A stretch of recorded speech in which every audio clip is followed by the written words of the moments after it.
Well, we've arrived. This is the day that I thought, honestly, and maybe it still won't, because I'm just going to tell you, be prepared.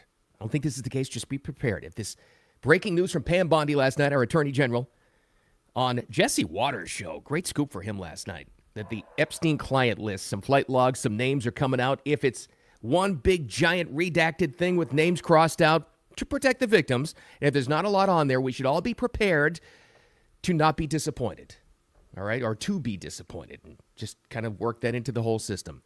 But what if there are names on there that we suspected all along? But the bottom line is transparency, what we all called for, it's all right there, and it's all starting to happen. And I know the speculation in the word has always been, what's taking so long? There are victims here, and she'll explain this. You'll hear her comment from last night. There are victims' names and identities and backgrounds and cases to protect. But it's big regardless. Of course, we got to get to that. But also, man, RIP to a legendary actor, Gene Hackman. We got to talk about that today, too, under very, very strange circumstances.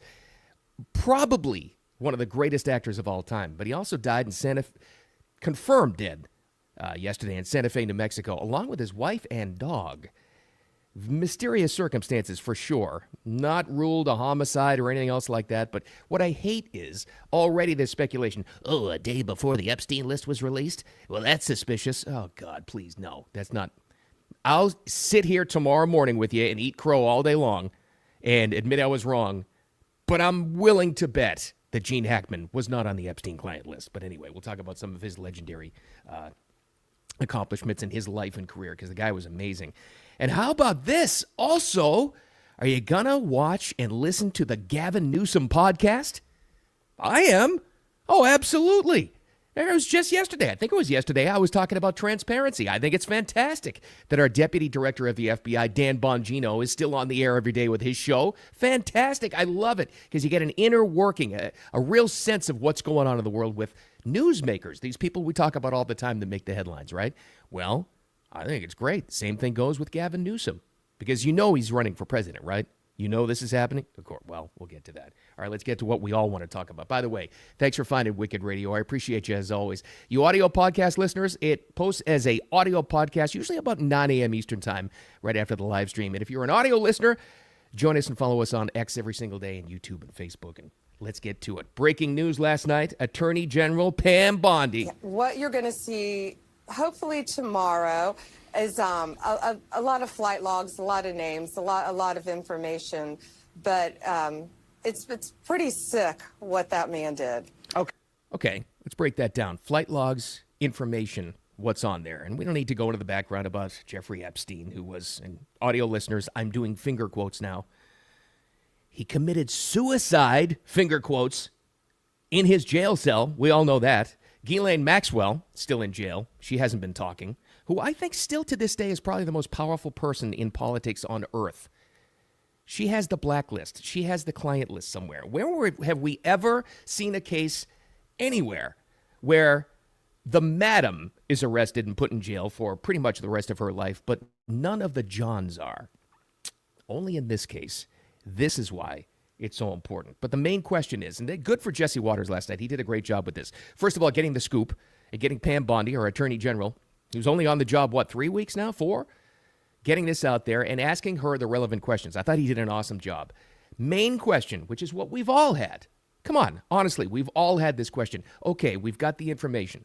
She said last week it's been sitting on her desk. What is taking so long to release this? Great question out of Jesse. Great answer, I thought, out of Pam Bondi. There are well over, this will make you sick, 200 victims. 200.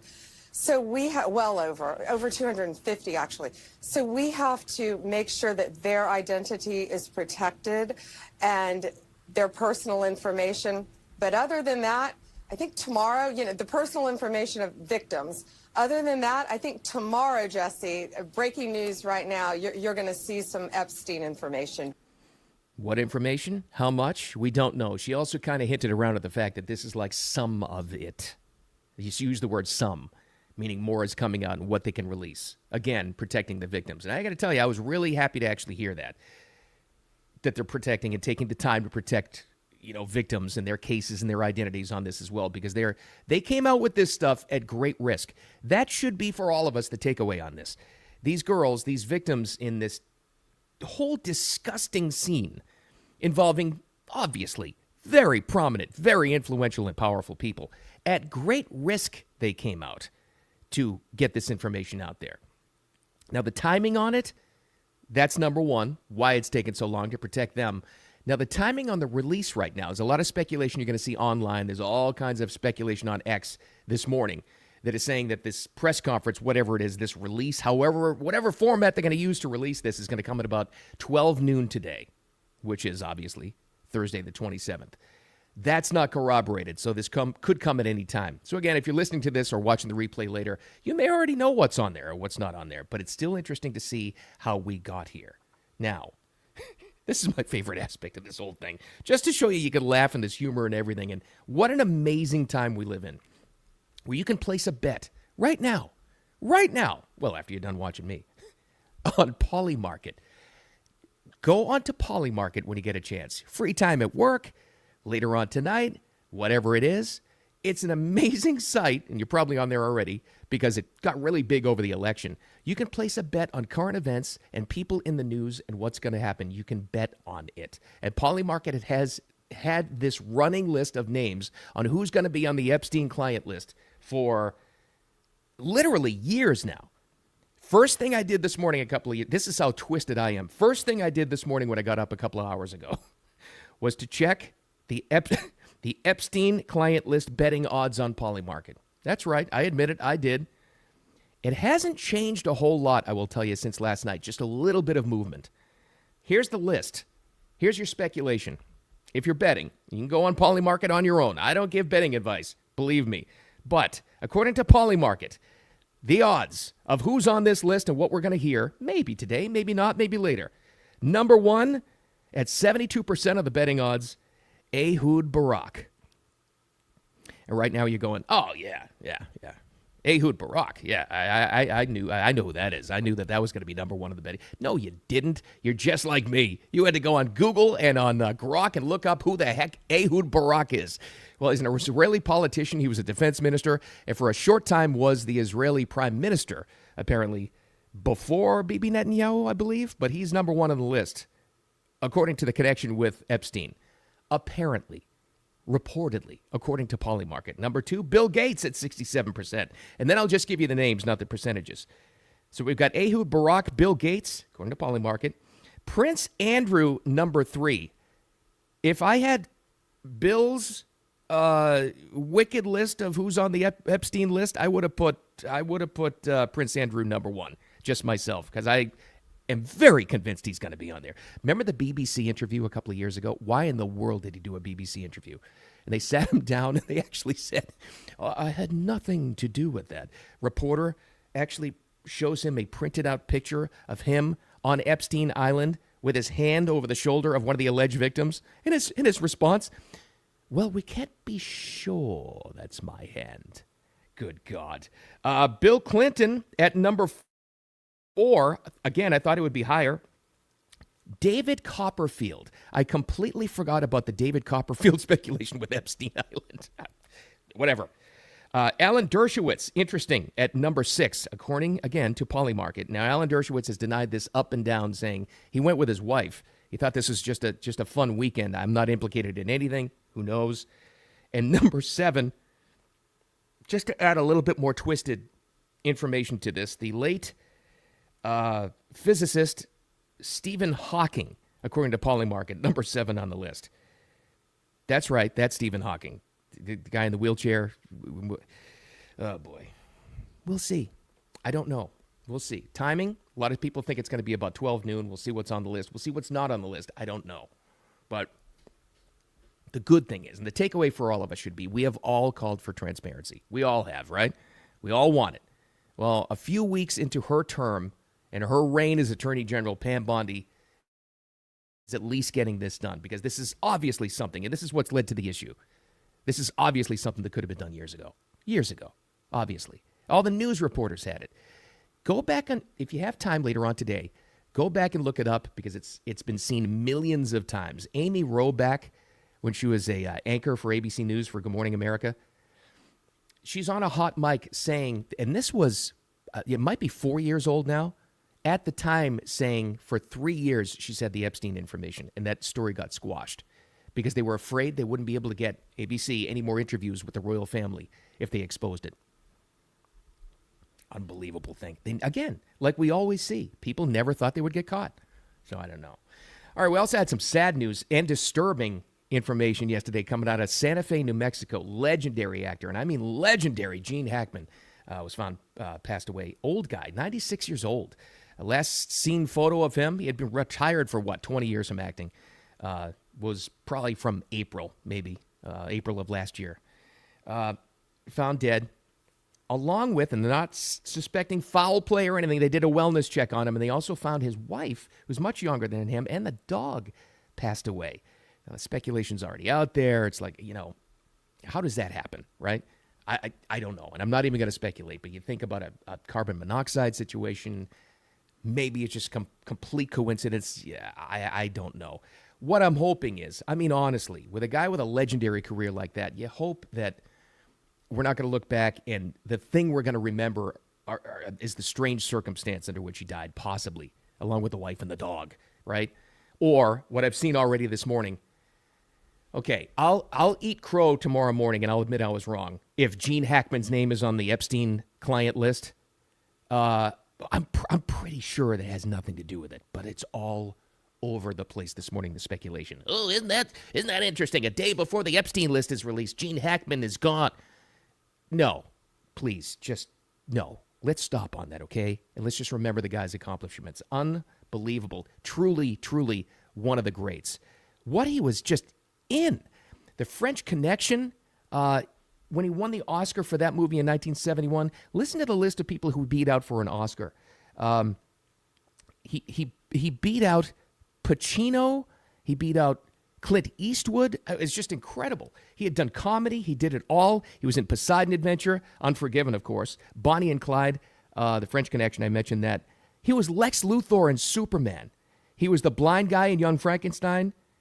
Even did comedy, of course, on top of that. He was in drag with Robin Williams in Birdcage. And he won a Lifetime Achievement Award in 2002. And like the guy had done, Gene Hackman was all class. I'm honored and proud to be this year's recipient of the Cecil B. DeMille Award. I want to thank all of you. There's a line that I always wanted to say, top of the world, Ma, top of the world. This is one of those guys that all the other actors, everybody in entertainment, no matter what field they were in, respected him as truly, truly one of the greats. What an incredible career. And again, God, I hope we don't look back and remember the strange circumstances with that whole house being gone. Just remember the guy, the legacy of the guy's work, for sure. All right. There's another name I don't think is going to be on the Epstein list. I don't think. We don't know. But Gavin Newsom, that's right. That Gavin Newsom, like everybody else in the world, he's launching a podcast. Just announced this, just released this information yesterday. Are you ready? And I think the name is, this is Gavin Newsom. He explained it a little bit with the big video announcement. We need to change the conversation. Yeah. And that's why I'm launching a new podcast. And this is going to be anything but the ordinary politician. Oh, no, it's no, it's absolutely going to be the ordinary politician. I guess he's going to do interviews, and he promises to interview people he doesn't necessarily agree with. Fine. Talk about issues. Fine. This may surprise you, folks who know me well and have been with us on the live stream here for a long time. I think this is fantastic. And yes, I am going to watch it or listen to it, whatever the case may be. It's not going to be live. Gavin can't do live like we do, but still, it's great news. And I'll go back to what we talked about. I think it was this week. It was either Wednesday or Tuesday. I love the fact that newsmakers, people who are very influential now, are out completely transparent talking about this kind of stuff, what they do every single day. Like Dan Bongino, still going to do his show. I love the Dan Bongino show. I love it. But he's also deputy director of the FBI now. Now, with his show, 5 days a week, you know some information is coming out, some inside information on how the inner workings of the FBI, what he's doing along with Kash Patel, how he's cleaning it up. Well, with Gavin Newsom, with his podcast, of course there's going to be inside information coming out. and what's going on. And you know, by the way, let's get this out of the way right now. You know he's running for president, right? That's why he's launching this? Oh, that's why I say, of course this is politics as usual. Of course it is. This is one big promotional tool to get it out there. Of course he is. And that's okay. Because if we'll have almost 4 years of a guy who will be running for president on the Democratic ticket talking, I don't know if it's going to be daily, but at least weekly, talking about the inner workings of what's going on there. This is why I think it's important. We've all called for transparency, right? We want transparency in government, like the Epstein list. We've called for transparency in the truth and cutting out bureaucracy and the fat and the waste and the fraud in government. We've all called for that. Where does most transparency come from? These people talking. And Gavin Newsom has stuck his foot in his mouth many, many times where he's gotten in trouble in interviews and the tragedy, LA fires and all that stuff, and going back years, right? I remember something that I heard back in radio days years ago, which has always stuck with me, and it was a great quote. Somebody was talking to Rush Limbaugh. And Rush, whether you like him or not, was a legendary broadcaster. I mean, legendary. The amount of talent that took to do what he did every single day for all those decades was amazing. And I was reminded of this when I heard about the Gavin Newsom podcast. And you're going, Bill, what the hell are you talking about? How could you possibly draw a parallel between Gavin Newsom and Rush Limbaugh? Hear me out. Rush said one time, somebody asked him, you got it, you're putting on an act, right? You're faking this. You can't believe everything you say. He goes, absolutely not an act. And Rush said, you can't do what I do. Go live on the air on hundreds of stations with millions of listeners every single day for 3 hours with very little sound, almost no calls. Rush said, it's just me talking directly to the people with what I think. He said, you can't fake that. You can't do it. So there's no possible way I'd be able to fake that. And that stuck with me for years now. I think about that almost every single day. In the case of Gavin Newsom, no matter how frequent he does this podcast he's talking about, we're going to get truth out of the guy. It's going to happen.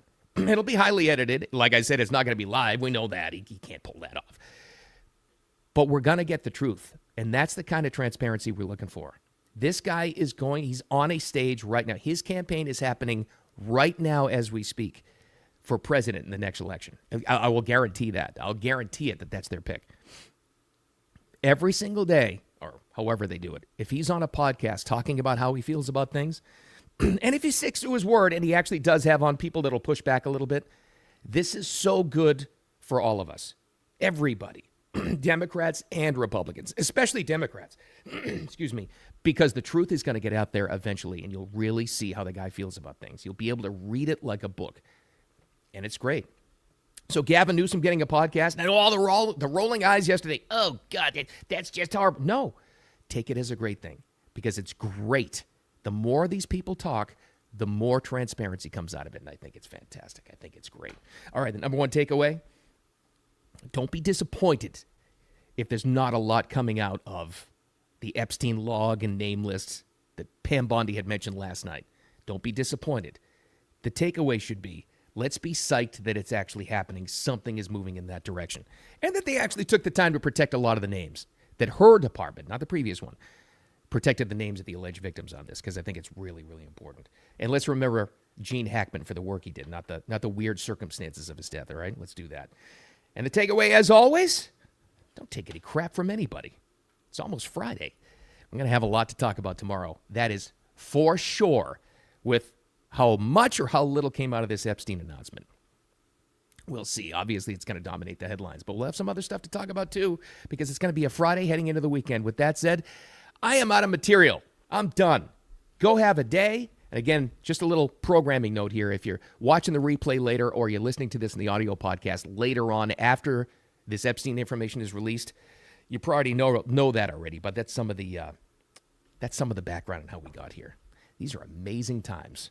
And go on Polymarket and see if the betting changes. All right, with all that said, thank you so much for finding me. Have a wicked awesome Thursday, and I'll talk to you tomorrow.